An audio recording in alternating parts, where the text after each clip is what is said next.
luz de un nuevo día, tu fiel amor me sostendrá. Me rodeas con tus bendiciones, vida nueva tú me das, para creer en mi amigo fiel, para volar y soñar. Llegó el tiempo para adorar, llegó el tiempo para celebrar.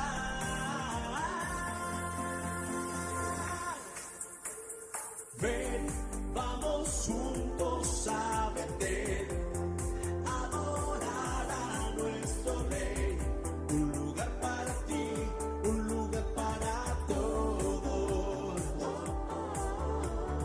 Ven, vamos juntos a Betel, adorar a nuestro Rey. Un lugar para ti, un lugar para todos.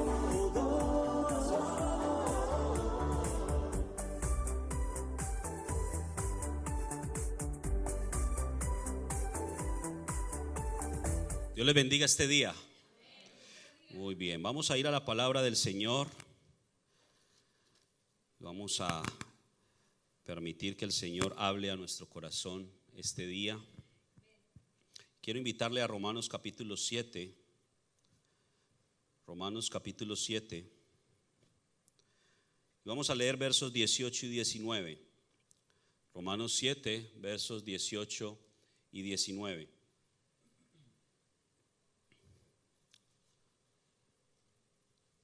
Dice de la siguiente manera: y yo sé que en mí, esto es, en mi carne, no mora el bien, porque el querer el bien está en mí, pero no el hacerlo.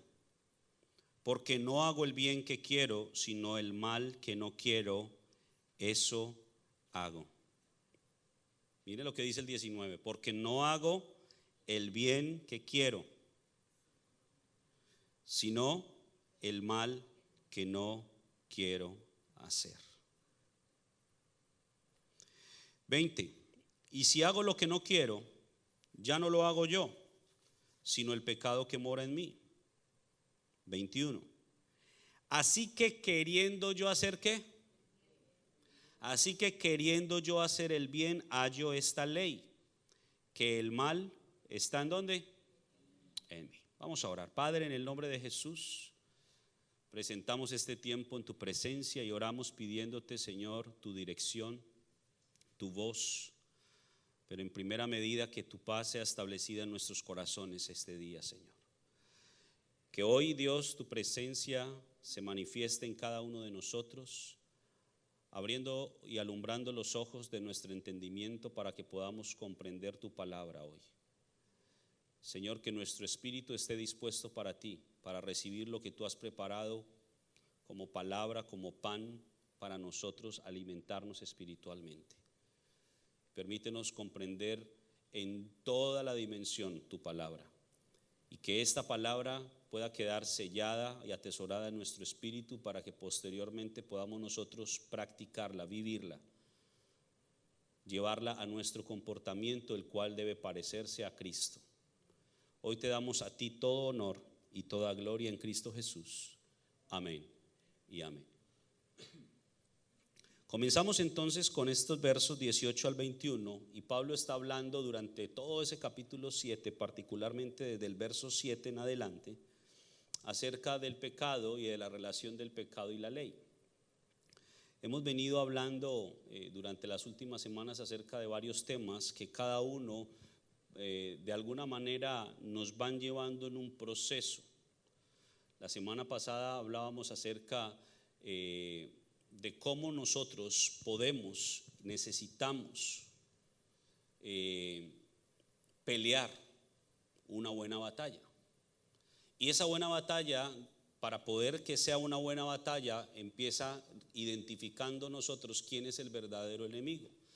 Y nos llevaba el Señor a mirar lo que dice Primera de Corintios capítulo 9, versos 24 al 27, hablando acerca de que la vida cristiana es una carrera, pero también es una lucha. Es decir, en medio de la carrera o a medida que voy avanzando en la carrera, también tengo que luchar.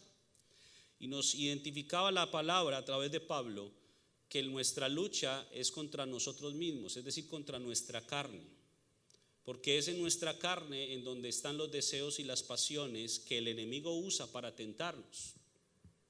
Eso es lo que dice Santiago. Cuando usted va a Santiago, va a mirar cómo desde el capítulo 1 nos muestra todo el proceso de la tentación, empezando con nuestros deseos o a partir de nuestros deseos, de nuestras pasiones, que la Biblia llaman concupiscencias. Ahora, en lo que el Señor puso en mi corazón es que es muy importante que usted y yo entendamos la función o el propósito de la ley en nuestra vida y qué es lo que realmente es la ley. Porque cuando se nos habla de la ley, nuestro pensamiento se va a pensar simplemente en el Antiguo Testamento, o a pensar en el Pentateuco, o a pensar en las leyes de Moisés. Y si bien eso es cierto en parte, cuando vemos en la Escritura, y particularmente aquí en capítulo 7 de Romanos, desde el verso 7 en adelante, Pablo nos está dando a entender que la ley, más allá de ser simplemente una porción de la Escritura, es toda la Escritura. Porque la ley está compuesta de mandamientos, y toda la Escritura vamos a encontrar, o en toda la Escritura vamos a encontrar mandamientos. Pero entendamos primero qué es la ley y luego cuál es el propósito de la ley. Entonces, entendiendo que la ley no es simplemente una porción de la Escritura, no es solamente el Pentateuco, porque algunos dirán, no, es que yo ya no estoy en la ley, yo estoy en la gracia, y entonces llevamos la ley simplemente a compararla con una forma teológica en donde hemos, digamos, dividido los tiempos en lo que se llaman dispensaciones, y hablamos de lo que fue la dispensación de la ley y los profetas, y podemos decir que hoy es la dispensación o la época de la gracia. Por lo tanto, pensar en la ley pareciera como que no tiene sentido, porque si estoy en la gracia, ¿para qué yo voy a pensar en la ley? Si eso ya pasó. Sin embargo, miremos por un momento lo que la palabra nos enseña a través de esto. Y miremos en primera medida lo que dice el verso 7, Romanos 7:7. Dice Pablo, ¿qué pues diremos? ¿O qué diremos pues? ¿La ley es pecado? En ninguna manera. Pero yo no conocí el pecado sino por la ley, porque tampoco conociera la codicia si la ley no dijera, no codiciarás. 8. Mas el pecado, tomando ocasión por el mandamiento, produjo en mí toda codicia, porque sin la ley el pecado está muerto. Y yo sin ley vivía en un tiempo, pero venido el mandamiento, el pecado revivió y yo morí. Cuando leemos hasta acá podemos decir, ok, si la ley hace que el pecado reviva en mí y posteriormente me lleve a morir, pues entonces pudiera uno pensar que no es buena. Porque ¿qué va a ser bueno algo que me lleva a morir? Algo que me lleva a la muerte. Pero miremos lo que sigue diciendo Pablo. 10. Y hallé que el mismo mandamiento que era para vida, a mí me resultó para muerte, porque el pecado, tomando ocasión por el mandamiento, me engañó y por él mismo me mató. Y por él me mató. De manera que la ley a la verdad es ¿qué? Santa. Y el mandamiento es santo, justo y bueno. Entonces, mire, Pablo, aunque al principio pareciera hasta el verso 9 que nos quisiera decir que la ley es mala porque nos lleva a la muerte, versos 10, 9 y 10 y aún hasta el 12 ya nos está aclarando un poco más el panorama. Y nos está diciendo que el mandamiento que desde el principio, que en el plan de Dios venía para nuestra vida o fue dado para nuestra vida, para nuestro provecho, el pecado usó ese mandamiento, nos engañó, ¿para qué? Para llevarnos a la muerte. ¿En dónde vemos manifestado esta situación? En Génesis capítulo 3. Cuando usted va a Génesis capítulo 3, en el versículo 1 comienza diciendo, pero la serpiente era astuta, más que todos los animales que el Señor había hecho, la cual le dijo a la mujer, y fíjese la pregunta que le hace la serpiente a la mujer, con que Dios os ha dicho, no podéis comer de todo árbol del huerto. Entonces la serpiente viene y le hace una pregunta que tiene una segunda intención, una pregunta, si me pueden poner por favor Génesis 3, 1 y 2, una pregunta que quiere llevar a la mujer en un enredo para poder aprovecharse de ella. Entonces fíjense lo que está diciendo: con que Dios os ha dicho, no comáis de todo árbol del huerto. No comáis de todo árbol del huerto. Sin embargo, si nos regresamos al capítulo 2, en el versículo 16, fijémonos lo que dice. 2:16.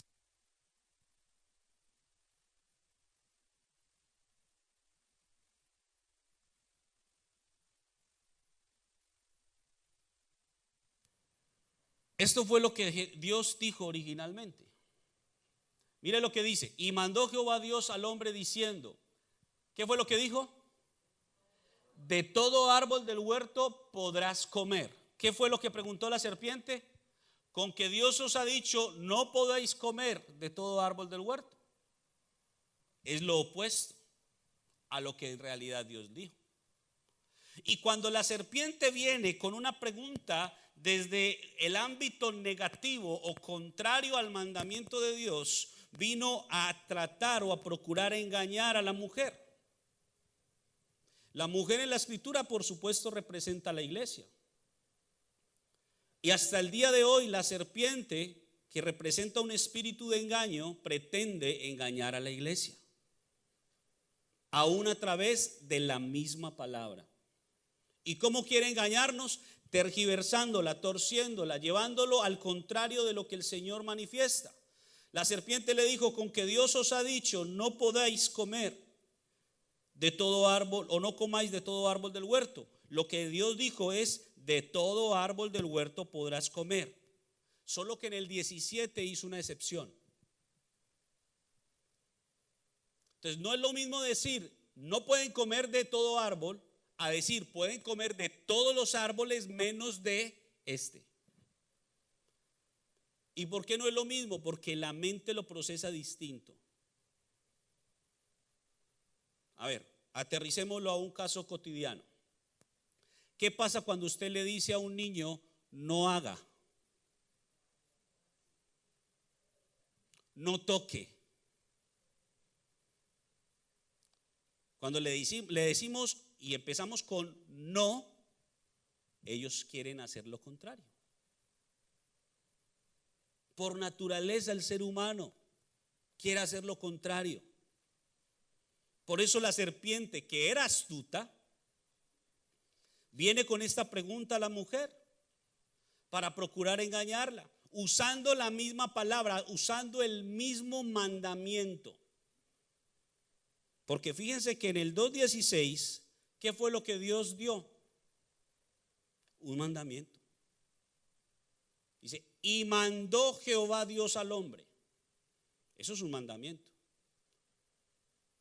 Pero en el 3:1, la serpiente usó ese mandamiento y lo tergiversó. ¿Sí estamos bien hasta acá?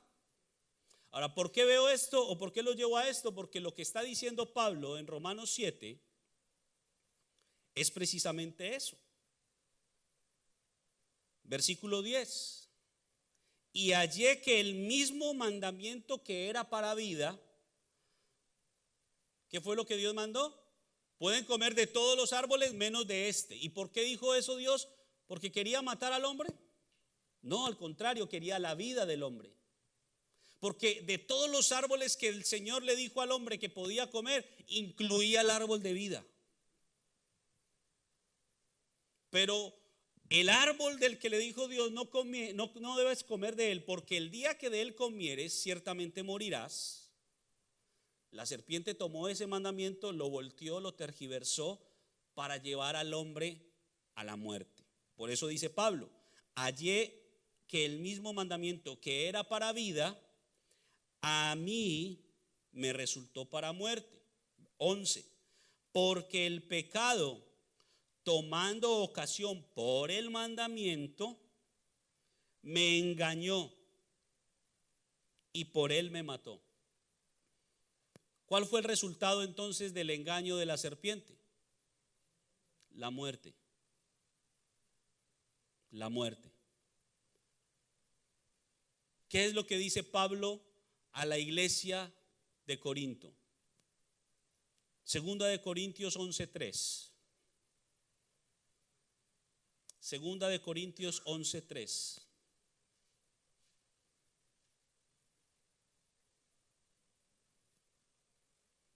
Miren lo que dice Pablo. Pero temo que como la serpiente con su astucia engañó a Eva, vuestros sentidos sean de alguna manera extraviados de la sincera fidelidad a Cristo. ¿Cuál es el temor de Pablo? Que nos dejemos engañar. ¿Y cuándo somos susceptibles al engaño? Cuando no tenemos la información correcta. Ahora sigamos adelante.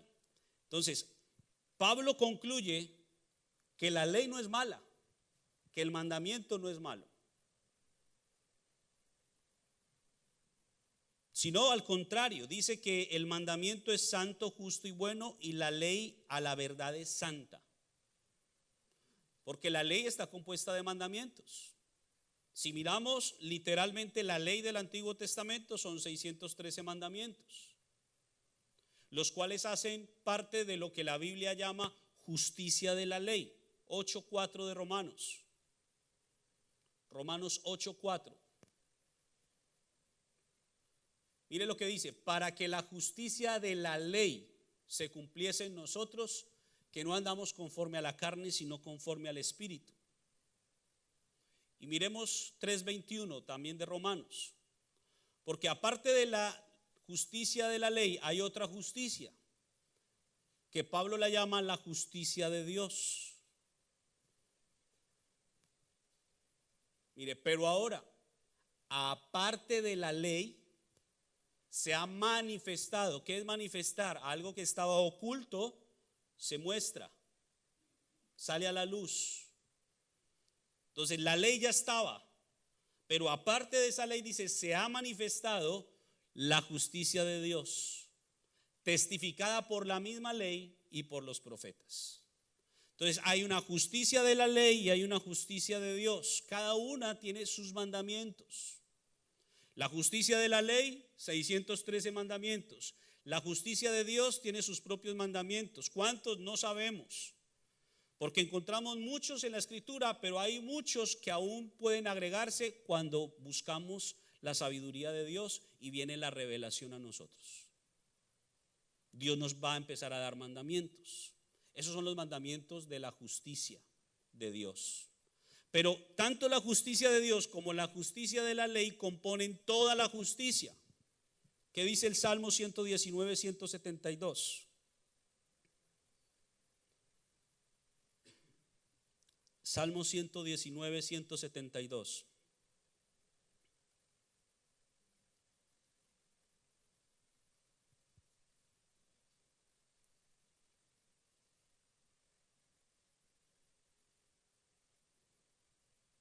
Hablará mi lengua tus dichos, porque todos tus mandamientos son ¿qué? ¿Cuántos mandamientos son justicia? Todos. Los de la ley y los de la justicia de Dios. Todos sus mandamientos son justicia. Entonces podemos concluir acá, en esta primera parte, según lo que Pablo nos enseña, que la ley no es mala.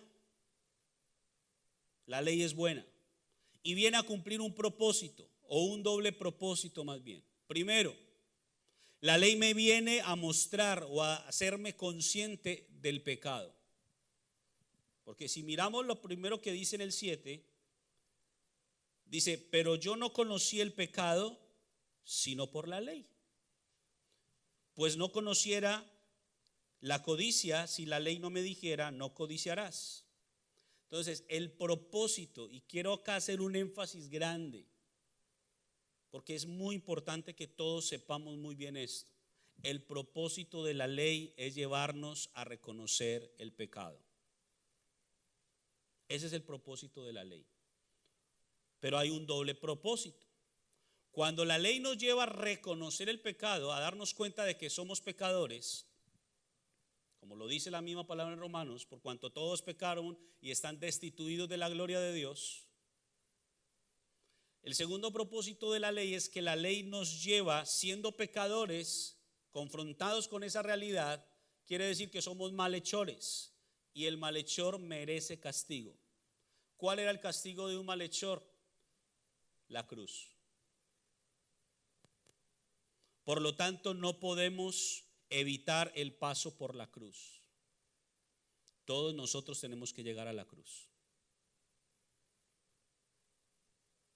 Y fíjense que en la cruz, en el suceso de la cruz, si usted recuerda, habían dos malhechores, uno a la derecha y otro a la izquierda, ¿verdad?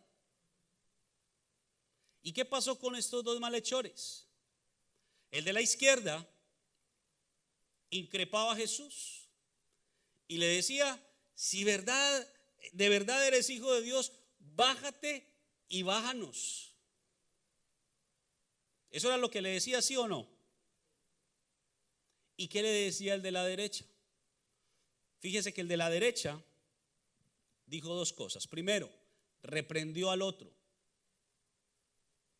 Lo reprendió y le dijo: hey, este hombre es justo, nosotros estamos pagando lo que merecen nuestras obras, pero este no ha hecho ningún mal.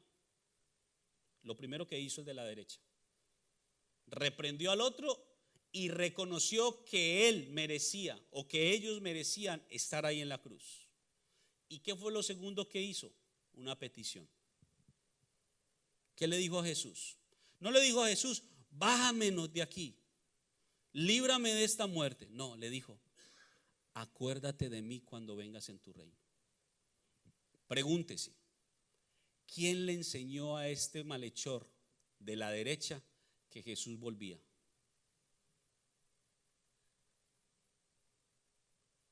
¿Quién se lo enseñó? Porque claramente la Biblia dice eso: acuérdate de mí cuando vuelvas en tu reino. ¿Y qué le responde Jesús? De cierto te digo que esta noche estarás conmigo en el paraíso. O sea, mientras que uno sí fue condenado y muerto, el otro, aunque murió en su carne, tuvo vida. ¿Qué representa el de la derecha y el de la izquierda? Vámonos a Eclesiastés 10:2, por favor. Eclesiastés 10:2.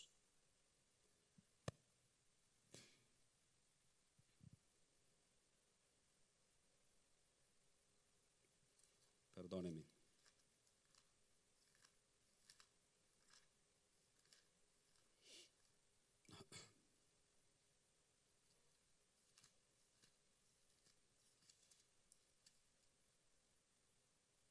Sí, Eclesiastés 10:2. Ese es Romanos. Por favor. Eclesiastés 10:2. Ahora sí. Dice: el corazón del sabio está ¿en dónde? A su mano derecha. Mas el corazón del necio ¿a dónde? A su mano izquierda. ¿Qué representa el de la izquierda? La necedad. Un necio es alguien que no sabe o que no entiende. Pero el de la derecha dice que es sabio. Y el de la derecha realmente fue sabio. Primero, porque reconoció que esa condición en la que estaba era justa. Y segundo, porque en esa sabiduría que vino de Dios, él también reconoció que el que estaba a su lado no era cualquiera, sino que era el Cristo, el Hijo de Dios. Y así como miramos en el pasaje de Mateo 16, en donde Pedro tiene esa gran revelación, cuando Jesús le pregunta: ¿y ustedes quién dicen que soy yo? Pedro le dice: tú eres el Cristo, el Hijo de Dios viviente. Podemos ver en ese malhechor de la derecha que también tuvo una revelación de que ese que estaba al lado tenía el poder de salvarlo, Por eso le dijo, acuérdate de mí cuando vuelvas en tu reino. Entonces el de la izquierda representa la necedad, el de la derecha representa la sabiduría o el sabio. Regresemos entonces a Romanos. Entonces el propósito de la ley es, o más bien el doble propósito de la ley es, primero que reconozcamos el pecado. No que reconozcamos el pecado en el otro, porque para eso sí somos bien avispas, para mirar el pecado del otro. Ahí sí estamos prestos a señalar el pecado del otro. Es que te equivocaste, es que mira esto, es que mira lo otro. Y nos gusta mucho usar este dedo para señalar. Y no nos damos cuenta que cuando usamos este dedo para señalar, hay tres que están apuntando hacia mí. Entonces necesitamos entender esto. El pecado me lleva a reconocer, o más bien, perdón, la ley me lleva a reconocer mi pecado, mío. Y el doble propósito es que cuando yo reconozco mi pecado, no me puedo escapar de la cruz, tengo que ir a la cruz. ¿Para qué? No para morir espiritualmente, al contrario, es para morir en esta carne y poder resucitar a una vida en el espíritu. ¿Acaso no fue eso lo que Jesús le dijo a Nicodemo? ¿O es necesario nacer de nuevo? Y le dijo, es necesario que nazcas del agua y del espíritu. Son dos nacimientos que complementan o completan el nuevo nacimiento. Primero se nace del agua y después se nace del espíritu. ¿Qué quiere decir eso? Nacer del agua es empezar a buscar la palabra, y la palabra es la ley. La ley que tiene mandamientos, y cuando yo leo el mandamiento dice no robar, y yo soy ladrón, Señor, soy ladrón, perdóname. La ley dice no codiciar, y yo codicio todo lo que veo, Señor, perdóname porque soy codicioso. La ley dice no levantes falso testimonio contra el prójimo, y yo me mantengo chismeando con todos. Señor, perdóname por eso. O sea, viene la palabra y me confronta. Ese es el nacimiento de la palabra, porque la palabra es agua que me limpia. Y entonces en la medida en que yo medito la palabra y busco la palabra va a empezar a mostrar mi realidad. Y no me la muestra para que me avergüence simplemente y me quede con la vergüenza. No, es para que me confronte y yo pueda quitarme la vergüenza del pecado a través de la misma palabra. Entonces eso es un nacimiento de la palabra. Pero en el proceso, cuando yo sigo buscando y buscando la palabra me sigue limpiando cada vez más y más y más, de manera que pueda suceder el siguiente nacimiento, que es el nacimiento del Espíritu. ¿Cuándo se da el nacimiento del Espíritu? Cuando ya he crucificado mi carne. Miremos lo que dice Romanos capítulo 8.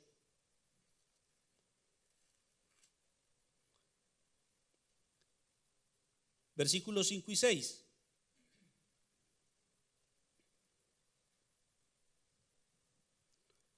Romanos 8, 5 y 6. Dice, porque los que son de la carne piensan en las cosas de la carne, pero los que son del Espíritu en las cosas del Espíritu. Porque el ocuparse de la carne es ¿qué? Muerte, pero el ocuparse del Espíritu es vida y paz. Entonces nos está mostrando dos condiciones, dos realidades. Aquellos que se ocupan de la carne van a tener muerte, pero aquellos que se ocupan del Espíritu, que van a tener vida y paz. Entonces la palabra de Dios que hace un proceso en mi vida, un proceso de 4 etapas, según 2 de Timoteo 3:16, que dice la palabra de Dios es viva y eficaz. Toda la escritura, discúlpeme, es inspirada por Dios y útil para enseñar, 1, redarguir, 2, corregir, 3, e instruir en justicia. ¿Instruir en qué? Justicia. ¿Y qué es la justicia? Todos los mandamientos. Entonces la escritura viene y me enseña mi condición. Me convence, eso es redarguir, me convence de que soy pecador. Me corrige, es decir, me dice, hey, ya te diste cuenta que eres pecador, no sigas caminando por ahí, vente por este lado. Me corrige, me redirecciona. Y luego dice, me instruye, es decir, ya me da una nueva guía, un nuevo proceso. ¿Basado en qué? En su justicia, que son los mandamientos. Cuando eso sucede en mi vida, ya yo estoy naciendo al Espíritu, porque ya estoy dejando la carne a un lado y empiezo a vivir la vida en el Espíritu. Cuando eso sucede, entonces es cuando dice la Biblia que nací de nuevo.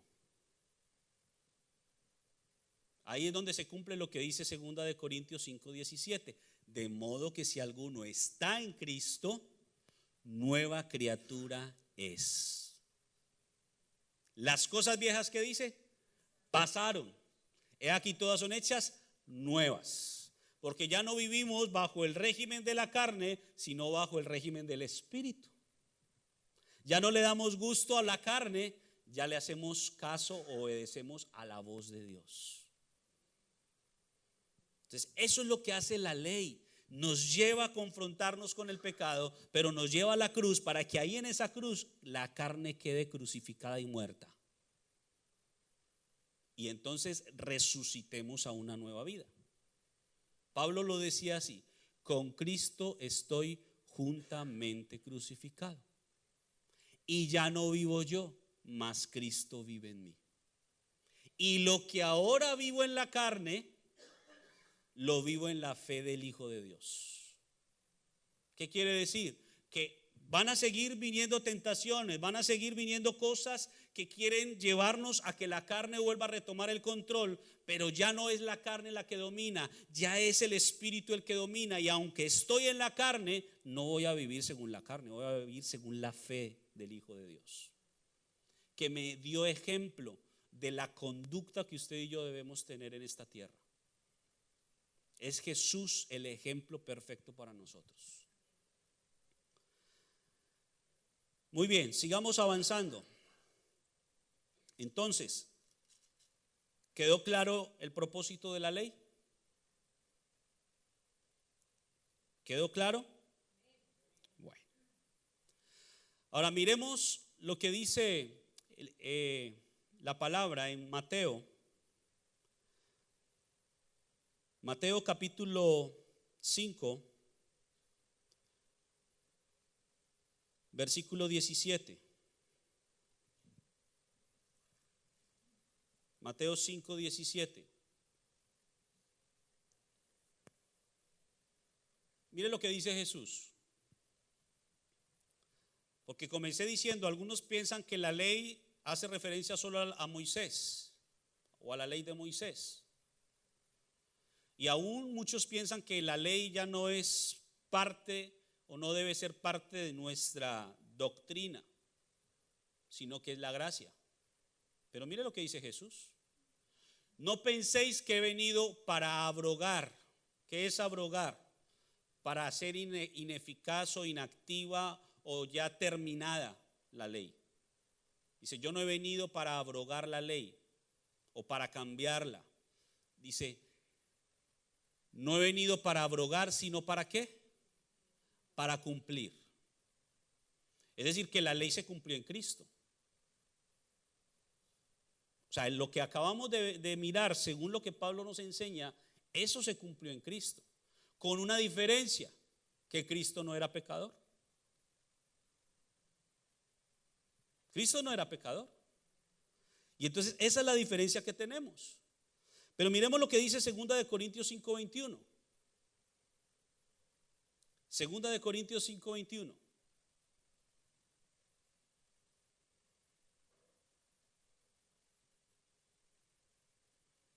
Miren cómo la Escritura nos responde, porque aquí nos está diciendo que lo que dice Jesús en el 5:17, de que no he venido a abrogar la ley sino a cumplirla, mire cómo la cumplió. Al que no conoció pecado, a Cristo no tuvo pecado, ni conoció el pecado, pero dice, por nosotros lo hizo ¿qué? Pecado, para que nosotros fuésemos hechos justicia ¿de quién? De Dios en él. Es decir, para que se cumpliera en él la ley. ¿Qué era la ley? Es el pecador, es un malhechor, por lo tanto debe ser crucificado. Simple. ¿Qué se cumplió en Jesús? Él no era pecador, pero cargó los pecados de todos nosotros. Todos los pecados de nosotros Él los cargó. Y entonces, como Él estaba cargando los pecados, ¿qué tenía que pasar? Tenía que ir a la cruz y morir. Se tenía que cumplir la justicia. Y entonces dice, ya nosotros somos hechos justicia de Dios en él. Ya Dios hizo justicia en ese sentido. Ya Dios aplacó esa ira a través del sacrificio de Cristo. Ahora, cuando el Señor nos mira a nosotros, ya no nos mira sino a través del filtro de la sangre de Jesús. Y entonces cuando la sangre de Jesús está en intermedio y Dios nos mira, nos ve justificados.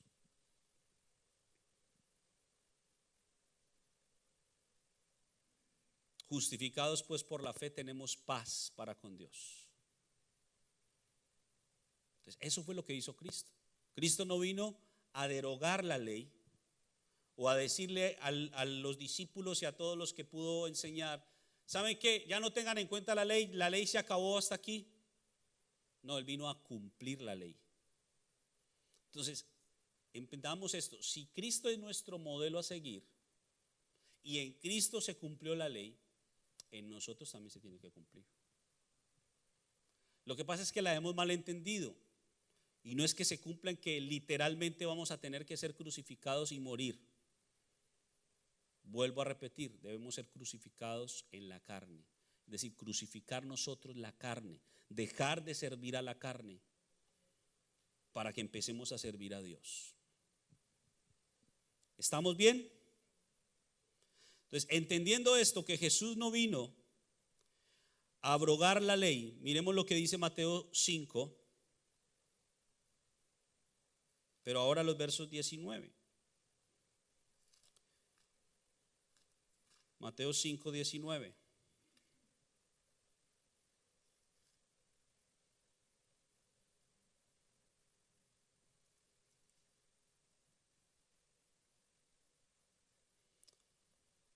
Dice, de manera que cualquiera que quebrante uno de estos mandamientos muy pequeños, y así enseñe a los hombres, muy pequeño será llamado en el reino de los cielos. Mas cualquiera que los haga y los enseñe, este será llamado ¿cómo? Grande en el reino de los cielos. Mire, está haciendo un paralelo entre uno que dice, cualquiera que quebranta uno de estos mandamientos y así lo enseñe, será llamado pequeño o será muy pequeño en el reino. Y en contraste dice, pero aquellos o cualquiera que los haga y los enseñe. ¿Qué viene primero? Hacer. Y luego enseñar. ¿Qué nos quiere decir el Señor con esto? Miren, es muy fácil para cualquiera de nosotros quererle enseñar a otros lo que nosotros mismos no estamos dispuestos a aprender. Porque el aprender no es simplemente recibir un conocimiento en la mente. Cuando uno realmente aprende es cuando recibió el conocimiento y aplica ese conocimiento. Ahí verdaderamente aprendimos. ¿Y qué es lo que nos está diciendo el Señor aquí? Que hay muchos que quebrantan el mandamiento y así enseñan. ¿Acaso no le dijo Jesús a los discípulos, miren, guárdense de la levadura de los fariseos? Ellos no entendieron esa parábola. Y Jesús les tiene que explicar y al final les resume la parábola en lo siguiente. Miren, hagan lo que ellos dicen, pero no lo que ellos hacen. Porque ellos enseñan la ley, la enseñan bien, pero ellos mismos no la practican. Por eso son hipócritas. Por eso Jesús los llama sepulcros blanqueados, por fuera bien bonitos y por dentro un montón de huesos secos.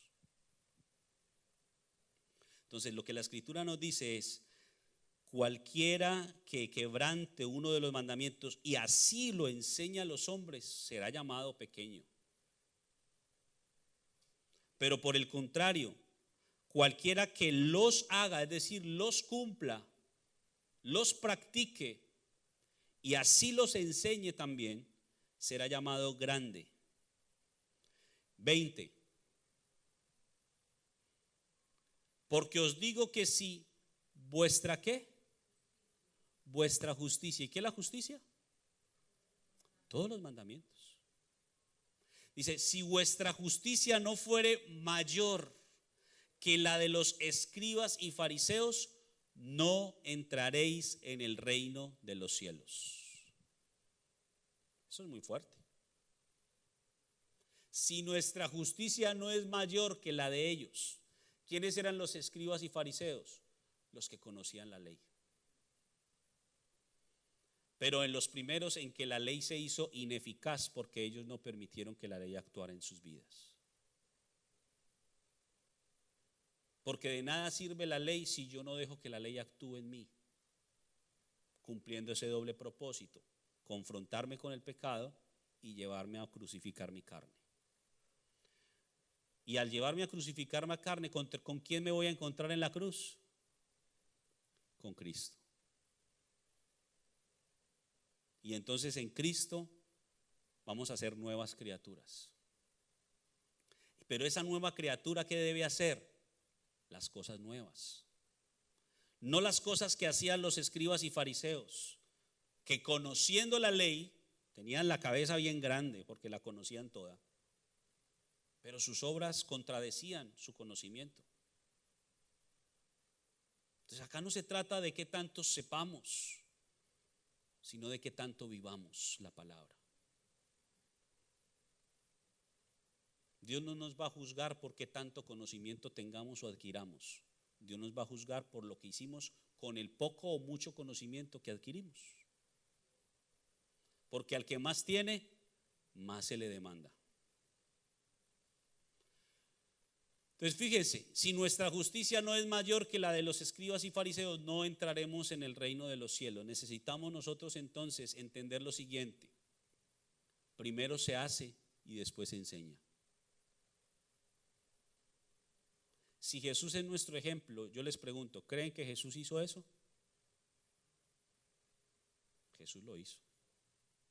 Miremos lo que dice Hechos 1:1 y terminamos. Hechos 1:1.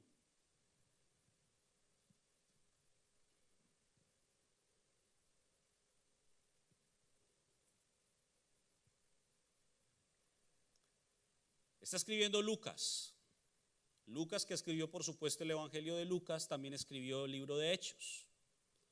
Y está diciendo, en el primer tratado, refiriéndose al Evangelio de Lucas: oh Teófilo, hablé acerca de todas las cosas que Jesús comenzó ¿a qué? A hacer y después a enseñar. Todas las cosas que Jesús comenzó primero a hacer y después a enseñar.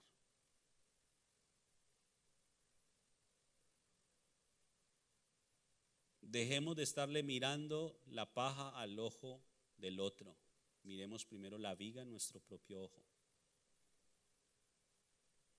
Cada palabra que el Señor nos enseñe, no estemos pensando, ay, si fulanito de tal hubiera escuchado esta predicación. No es para otro, es para usted, es para mí.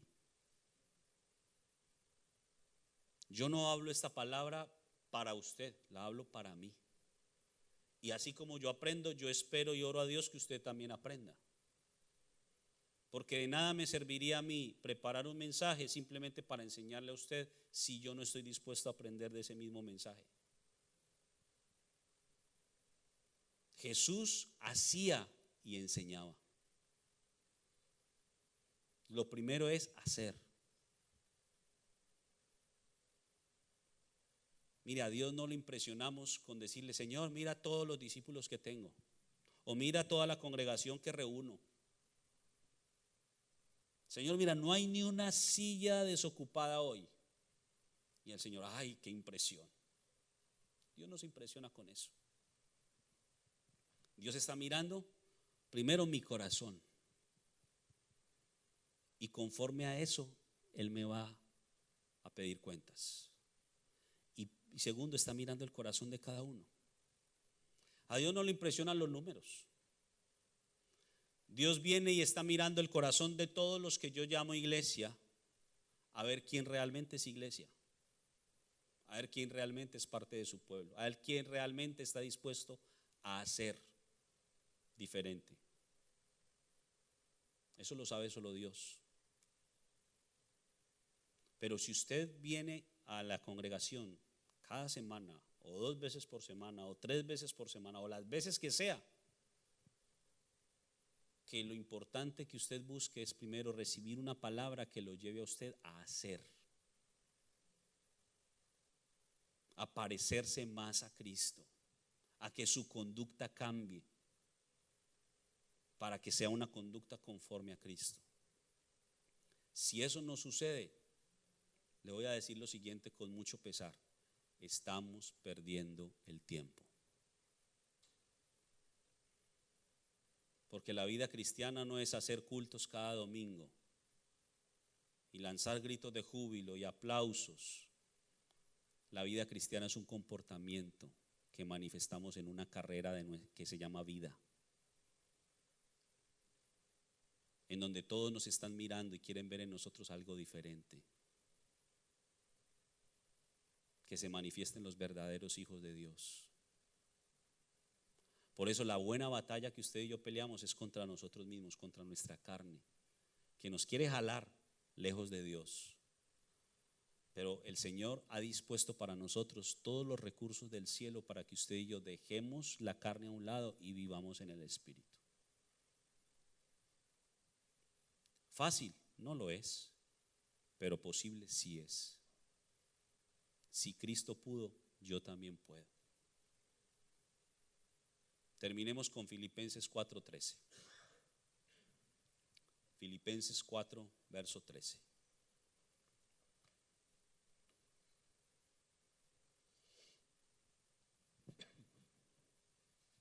¿Qué dice la Escritura? Todo lo puedo en Cristo que me fortalece. Mire, yo no sé con qué estás luchando, cuál sea la debilidad que el enemigo está usando para tentarte. Pero una cosa sí sé, que todo lo podemos en Cristo, porque Él nos fortalece. Que aunque la carne quiere pecar, dentro de nosotros el Señor ha puesto espíritu, y el espíritu quiere hacer lo bueno, cuando la carne quiere hacer lo malo. Por eso Pablo dice: queriendo yo hacer lo bueno, termino haciendo lo malo, porque hay un pecado que mora en mí. Si termina de leer más adelante los versos siguientes, se encontrará con esta declaración: miserable de mí,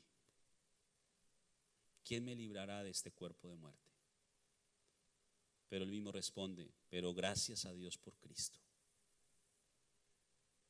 porque Él nos muestra el ejemplo de que primero se hace, luego se enseña, de que es posible vivir una vida en el Espíritu en un mundo lleno de pecado, y que definitivamente Dios está buscando ese tipo de personas valientes que no se dejan llevar por la carne, sino que quieren vivir una vida en el Espíritu. Estamos luchando, posiblemente estamos luchando, pero en la medida que la palabra de Dios llega y entra a nuestro corazón, cada vez más tenemos que ser diferentes. Ese tiene que ser el resultado de la palabra. No puede ser posible que usted pase años y años buscando a Dios y buscando la palabra y que no cambie. No puede ser posible eso. algo malo está sucediendo en usted. Porque si estás buscando la palabra genuinamente, la palabra te va a cambiar. Así que escudriñémonos qué está sucediendo en nosotros. Porque posiblemente tú quieres hacer el bien, pero hay algo más fuerte que no te deja hacer el bien. Y es tiempo de que eso que se ha hecho fuerte, ese hombre fuerte en ti, pueda ser doblegado por el poder de Dios en tu vida. Amén. Pongámonos de pie.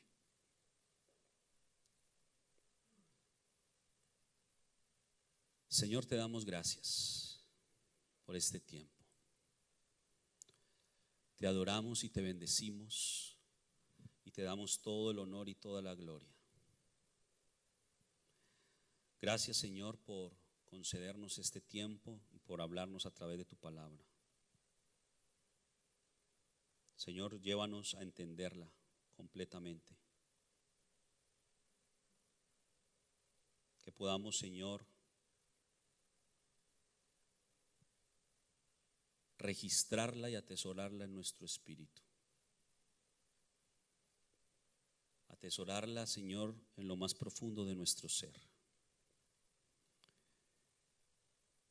Y que esta palabra, Señor, cumpla todo tu propósito para la cual tú la enviaste. En el nombre de Jesús yo te pido, Señor, que todo aquello que pueda hacerse fuerte o que se ha hecho fuerte en nosotros, pecados, debilidades que hay en nuestra carne, que todavía están siendo tratadas, seas tú, Señor, dándonos la fortaleza espiritual para lidiar con esas cosas. Padre, necesitamos de ti, necesitamos de tu espíritu, necesitamos de tu presencia, más y más, más y más. Deja que el Señor obre ahí, en la oración que tú estás haciendo. Esa oración que tú estás haciendo ahora, ríndete. Dios está esperando que tú te rindas delante de Él.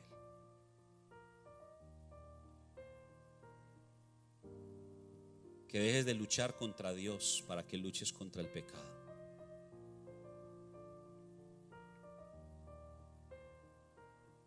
Porque a veces somos hallados luchando contra Dios, cuando el Señor quiere darnos las fuerzas y las herramientas para que podamos vencer el pecado. Miren, el enemigo nos va a mostrar el pecado muy atractivo para que lo deseemos, pero detrás de ese atractivo se esconde la muerte.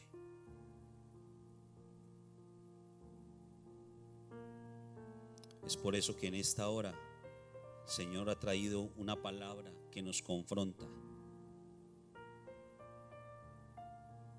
Y quiere Dios que usted y yo podamos entenderla a cabalidad.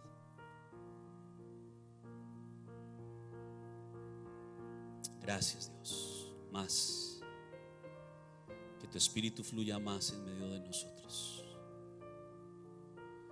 Que nuestra carne mengüe y nuestro espíritu crezca. Que todo pecado que aún, Señor, continúa en nosotros muera y podamos nosotros renacer a una nueva vida. Que todas aquellas cosas que todavía luchan en nuestros miembros sean, Señor Dios, puestas bajo la servidumbre de Jesús. Que todo pensamiento contrario a ti, Señor, sea desechado. Señor, y envía, oh Dios, todos los recursos del cielo necesarios para que cada uno de nosotros podamos vencer sobre el pecado. Porque en nuestras fuerzas no lo podemos hacer. Solamente con la fuerza de tu espíritu lo podemos hacer. que podamos, Señor, ser hallados con una justicia mayor de aquellos que, representando a los escribas y fariseos, creyendo tener mucho conocimiento, creyendo ostentar un cargo o una posición en un sistema religioso, sus vidas nunca demuestran, nunca reflejan la conducta de Cristo. Por lo tanto, yo te pido, Señor, que nos ayudes en que en cada área de nuestra vida podamos parecernos más a Jesús. En nuestras palabras, en la forma en que reaccionamos en las diferentes circunstancias, en la forma en que nos relacionamos unos con otros, en la forma en que manifestamos el amor, en la forma en que miramos, en la forma en que hablamos, pero también en la forma en que pensamos. Gracias. Gracias te doy, Señor. Toda la gloria es para ti, Jesús. Toda la gloria es para ti, Señor. Levante sus manos un momento, ahí donde usted está.